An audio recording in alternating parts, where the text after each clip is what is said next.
That song was very true for what this time of year can be. The most wonderful time of year. That was Andy Williams. That song was recorded by him in 1963. So if you listen to the words, that was very true for that time. I was very young, so I don't remember much of it, but I do remember times like that. That the being together and the companionship and the love and the fun and the games were the most important part of the season. And I think that for most people, the intention is for that to still be true. And we get caught up in the chaos and the busyness. I don't know if any of y'all joined into the fun on Friday and went out to Black Friday. I mean, that's such a great time. I'm being sarcastic because I about had a fit because I was out here doing some work and my compressor died and I had to go to the store to get a new compressor. And it was on Friday and it's like, how can I get around this so I don't have to go? But some people love that. I've got a sister-in-law that absolutely loves Black Friday, and she's in Switzerland, so so I'm going to have a lot of fun making fun of her for missing it. But we do get caught up in the chaos. We get caught up in the busyness. We get caught up in having to do everything right. I know people who host parties this time of year, and it truly has become a competition to see who can outdo the others. And that's not what this is all about. That's not what this season is all about. That's not what the parties are all about. That's not what getting together is all about. So, today is all about having a mindful holiday. And I wanted to get in on the front end of this thing because we've got about a month till Christmas, and it's going to get more and more and more hectic. No matter how mindful you are, it does become more and more hectic. So we're going to talk about two things that will help you stay mindful, on purpose, present. No matter how busy you get, you can do this. Those two things are to give, whether you're giving gifts or giving of yourself, to give with a mindful heart. And then the second one is to give to you. When you do those two things, no matter how crazy this world can get, no matter how fast these holidays come upon you, I know that Cecilia she's got big days ahead of her. Being in the retail industry, she's going to be busy. My challenge to you, I'm going to skip around here. I was going to talk about give to yourself first, but my challenge to everybody, especially Cecilia, give to yourself by committing to 15 minutes in the morning, 15 minutes in the evening. That is nothing but you in silence. Remind yourself of what this season's all about. Check in to what you're expressing throughout your day. Tune into your heart. When you do those things, and you make that a non-negotiable commitment, there is no chaos in this world that will bring you down. There is nothing that will break your heart in this holiday season. The reason this season is so tough on many, many people, suicide rates go up, depression rates go up, the reason being is that we are so emotionally vested into it. And then things don't happen the way we want them to, or things start going wrong in our opinion. We start judging things as right or wrong, good and bad, instead of working and not working. And when we do that, it takes us to a negative place. It takes us to a dark place. when we look to the light, when we see the light of God, the love of God that is within us, and we allow that to grow, we embrace that, we receive that, and then let it radiate from us, we not only help ourselves, we help people around us. Which brings me to mindful giving. This is the season for giving. Sometimes we forget about the receiving. That's the taking care of you part. But it is the season for giving. And I'm not going to sit here and tell you not to get caught up in the material part of this. That's fun. Kathy talked to our Ohio daughter and asked her, what does Rylan want for Christmas? And the response back was, everything he sees. Put on a kid's heart. Let the kid come out and play. Look for it. Enjoy what you see. You know, the great thing about being a kid is he's got this wish list that takes in everything, but on Christmas morning, all he cares about is what's there, unless it's clothes. And he's told us that. If it's clothes, he doesn't want any part of it. But if it's a toy or something that he can do, even if it's a box, he's in heaven. So put on a kid's heart when you're shopping. Okay? We often get it so in our head and so our OCD kicks in. We've got to pick the perfect gift for everybody. Well, you're not going to pick the perfect gift. Well, it's rare that you'll pick the perfect gift unless you consider that gift with your heart.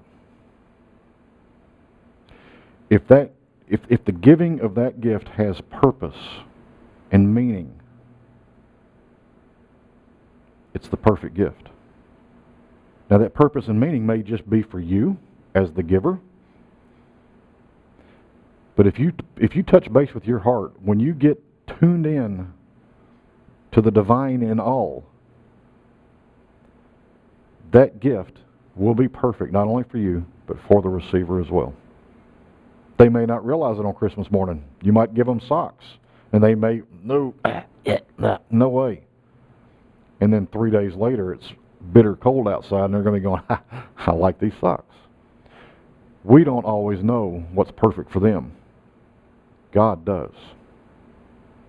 Being mindful, we tap into that. We can't stay in our head at this time of year. That's not what this is all about. When we stay in our head, chaos kicks in, stress kicks in. We get busier and busier and faster and faster. When we go into our heart, we slow things down. We touch base with divine. And when we make that connection, we connect with the divine in the others. In everything you give this year, give from your heart. And it's not just the things you go buy. These gifts are not determined by the amount of money you spend or the amount of hours you spend fighting through the crowds on Black Friday or what's most popular or who has the most commercials. That's not what the perfect gift is all about. The perfect gift is that thing that comes from your heart to theirs. And when you connect with the divine in all, you're there. You're there. Slow down this season. Slow down. Enjoy singing a Christmas carol, even if you can't sing. Turn the music up extra loud. We used to do that in one of the seminars. People were scared that they would be heard and they couldn't carry a tune. We're turning the music up so loud you're still going to sing, and you're going to sing at the top of your lungs, but nobody can hear you. Do that if you're scared of somebody hearing you. But do what feels good to you. Do what feels good. And I'm not saying this out of a selfish thing. This is part of taking care of yourself. If you do not take care of yourself this season, nothing you do is going to serve others. Nothing.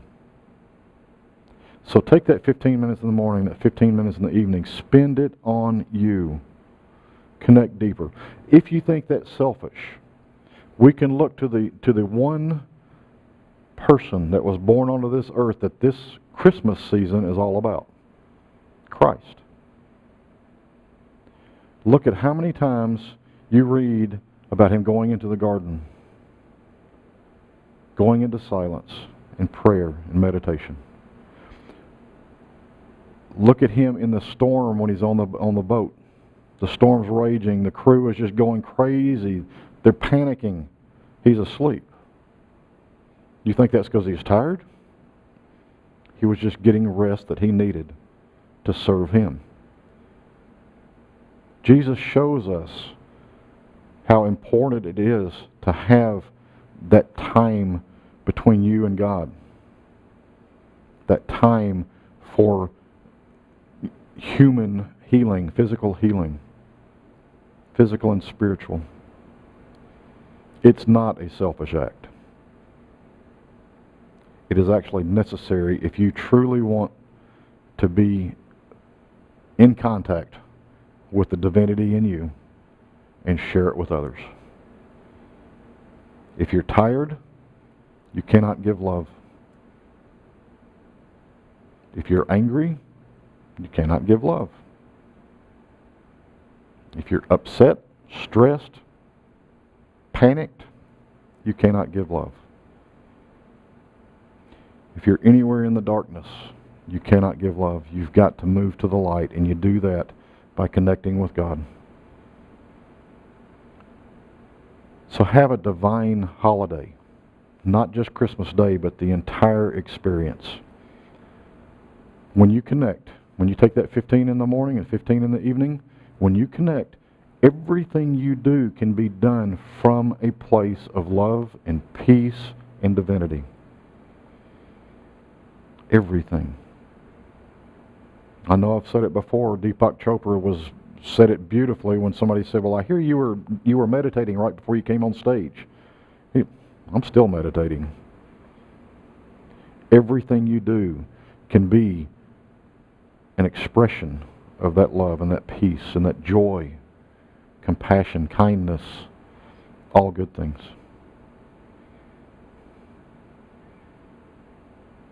So tune in. Self-care, and then express it out to the world. Folks, we can change this chaotic world just by letting people witness us doing that. So do your part. Treat yourself to kindness and compassion and love and peace. Going to end with a prayer. I found this beautiful book.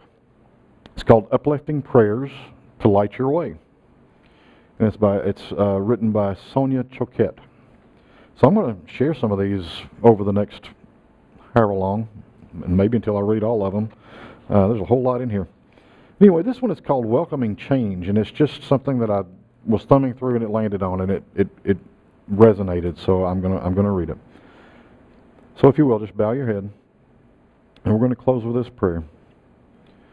Holy Mother, Father God, divine loving light and heart of the universe, I humbly ask for the healing power of your grace to help me meet the changes occurring in my life with confidence, knowing that all is unfolding for my highest good. I pray especially for the grace to have faith that those things that I do not expect are also for my highest good, even though I may not fully recognize this right now. I pray for your most holy blessings so that my inner light may shine brightly through the fog of these unclear passages. As your loving presence guides me, I thank you in advance with my whole heart and my whole soul for hearing my prayer, and I confidently await these blessings. Amen, with infinite gratitude.